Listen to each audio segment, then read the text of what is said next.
Hello class, my name is Hayden Roberts and today I'll be doing the case State v. Barnes, 954th volume of the Southwest Reporter, 2nd edition, page 760. The case occurred in the Tennessee Criminal Appeals Court in 1997. The prior history: in the Dickson County Circuit Court, Judge Alan Wallace presided. Defendant was convicted of felony aggravated assault based on criminal responsibility for conduct of another. The subsequent history of the case was sent back down to the Circuit Court for the purpose of resentencing. The facts: the appellant, Gail Hanlon Barnes, was in the midst of a custody battle with her husband, Michael Hanlon. The appellant visited the husband's house on the night of December 30th. She brought along her friend, Stanley Harris, who waited in the car. When she entered the home, she began to hit the husband in the head and back from behind with the stick that she had hidden. A struggle began, and the appellant used a lamp as a weapon and burned the husband's face. The husband then pinned the appellant to the ground, and at that point, the appellant bit the husband's arm. When the appellant cried out to Harris, he entered and hit the husband in the head with a baseball bat. The hit was enough to stun the husband. The husband fled to his room, where he had a .35 caliber lever-action Marlin rifle and would fatally shoot Harris. There are 4 issues with this case. 1. Whether the indictment sufficiently placed her on notice that she would be liable for the acts of Stanley Harris under the theory of criminal responsibility for the conduct of another. 2. Whether the evidence is sufficient to sustain a conviction for aggravated assault. 3. Whether the court imposed an excessive sentence. And 4. Whether the court erred in denying an alternative sentence. Holdings. 1. The court found that the indictment failed to provide adequate notice to the appellant that she would be required to defend the conduct of Stanley Harris. 2. Note: the aggravated assault claim failed. 3. The court found it unnecessary to address the remaining issues regarding sentencing, as they are rendered moot by the holding in this case.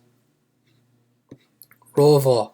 The 3 primary functions of an indictment are: 1. To inform the defendant of the substantive offense charged. 2. To enable a trial court upon conviction to enter an appropriate judgment and sentence. And 3.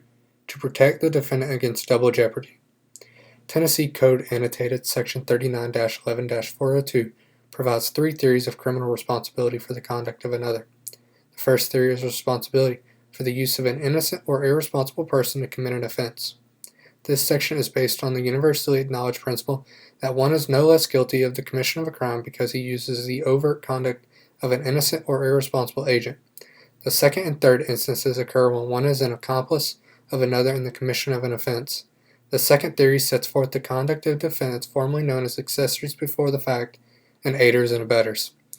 The third theory imposes criminal liability upon offenders who neglect their duty with intent to benefit from, promote, or assist in the commission of an offense. A person commits aggravated assault who a. intentionally or knowingly commits an assault as defined in Section 39-13-101, and the assault 1. results in serious bodily injury to another, 2. results in the death of another, 3. involves the use or display of a deadly weapon, or 4. involves strangulation or attempted strangulation. Serious bodily injury is defined as a substantial risk of death, b. protracted unconsciousness, c. extreme physical pain, d. protracted or obvious disfigurement, or e. protracted loss or substantial impairment of a function of a bodily member, organ, or mental faculty. In contrast, bodily injury, an element of the misdemeanor offense of assault, includes a cut, abrasion, bruise, burn, or disfigurement, physical pain or temporary illness, or impairment of the function of a bodily member, organ, or mental faculty, as described in the Tennessee Code Annotated Section 39-11-106A2. State v. Givens, number 01C01-9307-CR-0023, 1994 WL 406187, Tennessee Criminal Appeals Court at Nashville, August 4, 1994, implied that injuries which include minor lacerations about the head, bite marks, and minor lacerations on the victim's right upper arm and shoulder did not rise to a level of serious bodily injury. At this point, I'm going to do a break, and the next part will be in a separate video.